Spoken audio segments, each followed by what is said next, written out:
नमस्कार, अरुणाचल समाचार में आपका स्वागत है। मैं हूं शोभा। आए बुलेटिन में सबसे पहले देखते हैं मुख्य समाचार। प्रधानमंत्री नरेंद्र मोदी ने विद्यार्थियों से की अपील, परीक्षा से डरने की बजाय इसे उत्साह की तरह ले।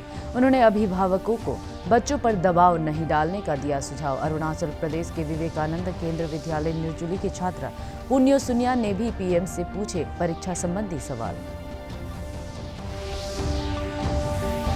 देश भर में पिछले 24 घंटे में कोरोना के रिकॉर्ड 1,26,779 नए मामले आए सामने। अरुणाचल में भी मिले 8 नए केस। पीएम मोदी कोरोना संक्रमण और कोविड टीकाकरण की स्थिति की समीक्षा के लिए अब से थोड़ी देर बाद सभी राज्यों के मुख्यमंत्रियों से करेंगे वर्चुअल बैठक।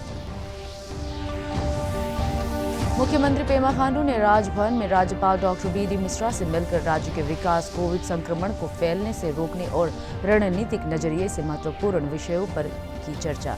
राज्यपाल ने होलोंगी एयरपोर्ट और मियाओ विजयनगर सड़क परियोजना को त्वरित गति से पूरा करने को कहा। प्रधानमंत्री नरेंद्र मोदी ने विद्यार्थियों का आह्वान किया है कि उन्हें परीक्षा से डरना नहीं चाहिए, बल्कि इसे उत्सव की तरह लेना चाहिए। कल परीक्षा पे चर्चा के पहले वर्चुअल संवाद में उन्होंने विद्यार्थियों, अभिभावकों और शिक्षकों से बातचीत की। श्री मोदी ने तनाव और चिंता से मुक्ति के मंत्र भी साझा किए। उन्होंने अभिभावकों से कहा कि वे बच्चों पर दबाव न बनाएं और उन्हें परीक्षा का आनंद लेने दें। श्री मोदी ने इस बात पर बल दिया कि विद्यार्थियों और अभिभावकों को परीक्षा को जीवन का आखिरी पड़ाव नहीं मानना चाहिए, बल्कि हमेशा अगले प्रयास में बेहतर करने की कोशिश करनी चाहिए। प्रधानमंत्री ने कुछ समय खाली रहने के महत्व पर भी बल दिया। उन्होंने कहा कि दिन में कुछ समय ऐसा करना आवश्यक है ताकि रोबोट और नीरस बनकर न रह जाए। उन्होंने विद्यार्थियों से कहा कि खाली समय को ऐसी गतिविधियों में बिताए जिनके जरिए स्वयं को अभिव्यक्त किया जा सके और व्यक्तित्व का विकास हो सके। 11वीं की छात्र हूँ। मेरे विद्यालय का नाम विवेकानंद केंद्र विद्यालय निर्जुली, डिस्ट्रिक्ट पापुमपारे, स्टेट अरुणाचल प्रदेश है। माननीय प्रधानमंत्री जी, कुछ सब्जेक्ट्स और कुछ चैप्टर्स है जिनको लेकर मैं सहज नहीं हूँ, उनसे पीछा चुराने में लगी रहती हूँ। मैं चाहे कितनी भी कोशिश क्यों ना करूँ, मैं उन्हें पढ़ नहीं पाती हूँ। शायद ये इसलिए होता है क्योंकि मुझे उनसे डर लगता है। सर, इस स्थिति को कैसे दूर किया जा सकता है? धन्यवाद सर। आपको अपनी एनर्जी को इक्वली डिस्ट्रीब्यूट करना चाहिए। सभी विषयों में बराबर बराबर। आपके पास पढ़ाई के लिए 2 घंटे हैं तो उन घंटों में हर सब्जेक्ट को समान भाव से पढ़िए। अपने समय को इक्वल डिस्ट्रीब्यूट करिए। साथियों, आपने देखा होगा टीचर्स, माता पिता हमें सिखाते हैं कि जो सरल है वो पहले करें। ये आम तौर पर ये कहा जाता है और एग्जाम में तो खास तौर पर बार बार कहा जाता है कि जो सरल उसको पहले करो भाई, जब टाइम बचेगा तब वो कठिन है उसको हाथ लगाना। लेकिन पढ़ाई को लेकर मैं समझता हूं ये सलाह आवश्यक नहीं है और उपयोगी भी नहीं है। मैं जरा इन चीज को अलग नजरिए से देखता हूं। मैं कहता हूं जबकि पढ़ाई की बात हो तो कठिन जो है उसको पहले लीजिए। आपका माइंड फ्रेश है, आप खुद फ्रेश हैं, उसको अटेंड करने का प्रयास कीजिए। जब कठिन को अटेंड करेंगे तो सरल तो और भी आसान हो जाएगा। प्रधानमंत्री के साथ कल परीक्षा पे चर्चा में भाग लेने वाली विवेकानंद केंद्र विद्यालय निर्जुली की कक्षा 11 की छात्रा पुण्यो सुनिया ने इसे परीक्षा में बैठने वाले छात्रों का तनाव कम करने में लाभदायक बताया। उन्होंने कहा है कि कई बार हम लोग अपने मन में उठ रहे सवालों को महत्व न देते हुए चुप बैठ जाते हैं, जिसके कारण हमारा मानसिक विकास प्रभावित होता है। परीक्षा पे चर्चा के वर्चुअल माध्यम में शामिल होने पर खुशी का इजहार करते हुए पुण्यो सुनिया ने कहा कि प्रधानमंत्री द्वारा दिए गए सवालों के जवाब से वे बहुत प्रभावित है।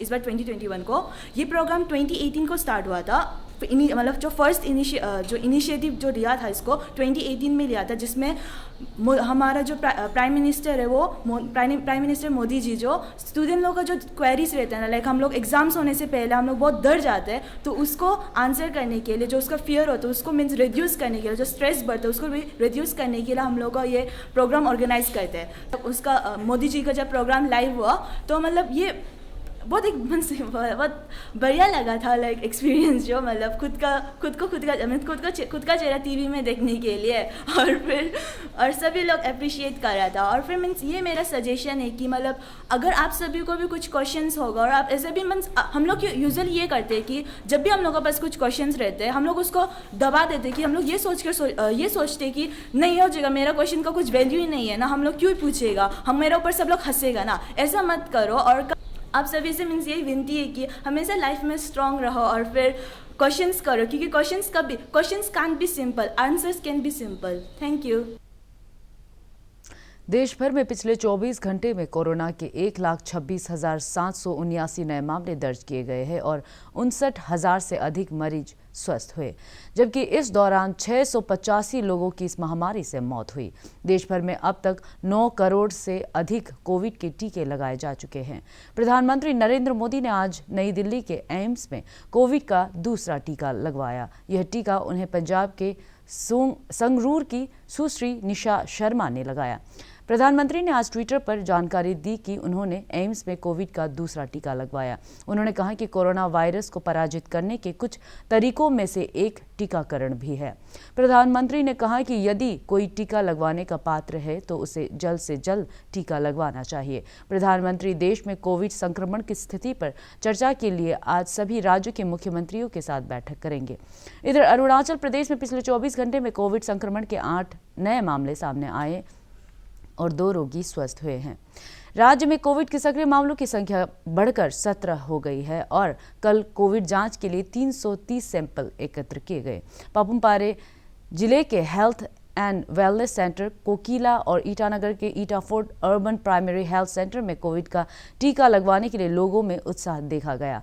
कोविड टीके की दूसरी खुराक लेने के बाद राज्यपाल के आयुक्त पीयूष फुलजेले ने कोविड से बचाव के लिए पात्र लोगों से टीका लगवाने की अपील की। असम से चुनाव ड्यूटी पूरा कर लौटे राज्य के पुलिस कर्मियों का राज्य पुलिस मुख्यालय चिंपू में रैपिड एंटीजन टेस्ट किया गया। हमारा जितना भी असम में यह है वो सब साल सवेरे वापस आएगा। तो आज सवेरे मुझे होलोंगी में मैंने मोर देन 200 पुलिस पर्सन जो असम से ड्यूटी में इसलिए वापस आया था। तो इसलिए हम लोग आज तुरंत मैंने ये टेस्ट करने यहाँ में आया हूँ। तो हम देखा यहाँ आप लोग का जितना भी बटालियन का जो फोर्स आई है रिपोर्ट आपका ऑपरेशन में और आपका ये मैक्सिमम। मुख्यमंत्री पेमा खांडू ने आज राजभवन में राज्यपाल डॉक्टर बी.डी. मिश्रा से मिलकर राज्य के विकास और रणनीतिक नजरिए से महत्वपूर्ण पर चर्चा की। राज्यपाल और मुख्यमंत्री ने कोविड-19 संक्रमण की समीक्षा करते हुए इस पर नियंत्रण के लिए अनिवार्य रूप से मास्क, सोशल डिस्टेंसिंग और हाथों को सैनिटाइज करने के दिशा निर्देशों का पालन सुनिश्चित करने के लिए आवश्यक कदम उठाने पर जोर दिया। राज्यपाल ने होलोंगी एयरपोर्ट और मियाओ विजयनगर सड़क परियोजना को त्वरित गति से पूरा करने को कहा। हाल ही में नई दिल्ली के दौरे से लौटे राज्यपाल ने केंद्र सरकार के विभागों के साथ विभिन्न मुद्दों पर बातचीत के बारे में मुख्यमंत्री से चर्चा की। प्रधानमंत्री नरेंद्र मोदी के देश भर में 100 नए सैनिक स्कूल खोलने के विजन पर चर्चा करते हुए राज्यपाल ने मुख्यमंत्री से राज्य में नए सैनिक विद्यालय के लिए प्रस्ताव भेजने और इनके लिए सभी जरूरी बुनियादी सुविधाओं के विकास हेतु योजना तैयार करने को कहा। उन्होंने ऐसे विद्यालय को राज्य की सीमांत क्षेत्रों में खोलने पर जोर दिया ताकि इन इलाकों के बच्चों को गुणवत्तापूर्ण शिक्षा के साथ खेलकूद के अवसर भी मिल सके। असम राइफल्स की खोंसा बटालियन ने राज्य पुलिस के साथ मिलकर गत 5 अप्रैल की रात को विश्वस्त सूत्रों से मिली जानकारी के आधार पर थुमजियांग और नोगना के घने जंगलों में ऑपरेशन के दौरान NSCNR के 2 हार्डकोर सदस्यों को गिरफ्तार किया। असम राइफल के अनुसार सर्च ऑपरेशन के दौरान तेज गति से आते हुए एक वाहन की जांच के दौरान NSCNR का एक सदस्य सुरक्षा बलों पर हैंड ग्रेनेड फेंक कर भागने का प्रयास कर रहा था, जिसे गिरफ्तार कर लिया गया। सुरक्षा बलों ने तलाशी अभियान के दौरान कई हथियार और गोला बारूद बरामद किए हैं। 4 आदमी, 4 इंसर्जेंट, जो कि 2 NSCNR जो प्रैक्शन का है एंड 2 उनके OGW से। तो उनके साथ आप यहाँ पे डिस्प्ले करके रखा हुआ एक हथियार है हमारे पास में, जो हमें एक असॉल्ट राइफल दो बरामद होता है, बड़े जो M16 राइफल्स जो कि US मेड है। एंड आप यहाँ पे देख पा रहे हैं कि हमारे लेफ्ट साइड में है कि HK सीरीज राइफल जो कि चाइनीज मेड है। जो हमारे तिराप में हाल ही में आप सभी को पता है कि बड़े इंसर्जेंट के मूवमेंट एक्सटॉर्शन एक्टिविटी हमारे फाइनेंशियल ईयर एंडिंग जो मार्च से लेकर जो अप्रैल तक है, तो उनका एक्टिविटीज़ काफ़ी बढ़ने की भी हमें इनपुट है, जनता से भी हमें काफ़ी। केंद्रीय सड़क परिवहन और राजमार्ग मंत्रालय ने अरुणाचल प्रदेश के लिए करीब 52 किलोमीटर लंबे राष्ट्रीय राजमार्ग के निर्माण के लिए 1139 करोड़ रुपए मंजूर किए हैं। केंद्रीय मंत्री नितिन गडकरी ने अपने ट्वीट में बताया कि यह सभी परियोजनाएं EPC मोड में पूरी की जाएंगी। इसमें ईटानगर बंदरदेवा राजमार्ग के पैकेज B और पैकेज C के लिए 496 करोड़ 47 लाख और 437 करोड़ 60 लाख रुपए शामिल है। हुकानजुरी से खोंसा तक 2 लेन की सड़क को चौड़ा करने के कार्य के लिए पैकेज C के तहत करीब 183 करोड़ रुपए और होलोंगी ईटानगर राजमार्ग की मरम्मत के लिए 22 करोड़ 50 लाख रुपए मंजूर किए गए हैं। ईटानगर जिला प्रशासन ने आज यातायात प्रबंध विषय पर ट्रैफिक वार्डन के साथ एक बैठक की। इस अवसर पर जिला उपायुक्त कोमकर दोलुम और पुलिस अधीक्षक जिम्मी चिराम ने ट्रैफिक वार्डन्स को यूनिफॉर्म वितरित किए। अपने संबोधन में जिला उपायुक्त ने ट्रैफिक वार्डन से यातायात व्यवस्था को सुचारू बनाए रखने के लिए ईमानदारी के साथ ड्यूटी करने का आह्वान करते हुए कहा कि उनके कल्याण के प्रति जिला प्रशासन संवेदनशील है। उन्होंने कहा कि राजधानी क्षेत्र में ट्रैफिक जाम एक बड़ी समस्या है और इसके समाधान में ट्रैफिक वार्डन्स की महत्वपूर्ण भूमिका है। जिला पुलिस अधीक्षक ने यातायात नियमों के बारे में लोगों को जागरूक करने के साथ ही इसका सख्ती से पालन सुनिश्चित करने को कहा। एक अपील है सभी ईटानगर के जो जितना भी हमारा सिटीजन्स है कि थोड़ा सा रास्ता अच्छा हो गया तो कॉशियसली थोड़ा ड्राइव कीजिए, स्पेशली जो बाइकर्स है, यंग हमारा छोटा भाई लोग को उन लोग को रिक्वेस्ट है कि थोड़ा अच्छा से, क्योंकि थोड़ा एक्सीडेंट का रेट रिपोर्ट आ रहा है, थोड़ा बढ़ रहा है बोल के। उसके बाद थोड़ा ट्रैफिक का नियम को फॉलो अच्छा से कीजिए, क्योंकि जितना हम रास्ता बड़ा करने से भी जब तक हम ट्रैफिक नियम को।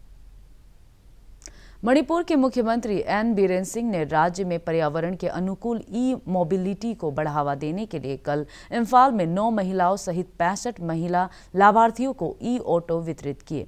उन्होंने कहा कि राज्य सरकार पर्यावरण को ध्यान में रखते हुए डीजल से चलने वाले ऑटो की जगह ऑटो की खरीद के लिए चयनित लोगों को सस्ते दर पर ऋण और सब्सिडी देगी।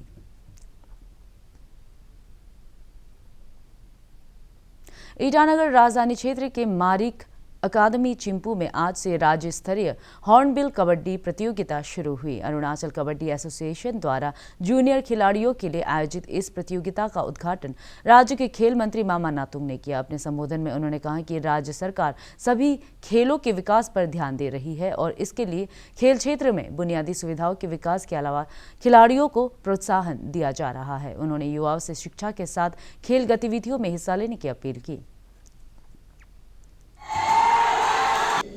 The national centre of excellence ये पूरे नॉर्थ ईस्ट में 3 है, जिसमें से एक मणिपुर में है, एक अरुणाचल प्रदेश है, एक असम में है।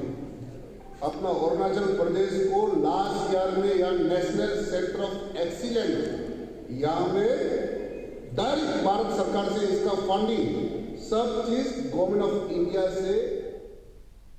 ईटानगर राजधानी क्षेत्र के न्यूकुमनिया ग्राउंड निर्जुली में आज से लोंगते युलो फेस्टिवल शुरू हुआ।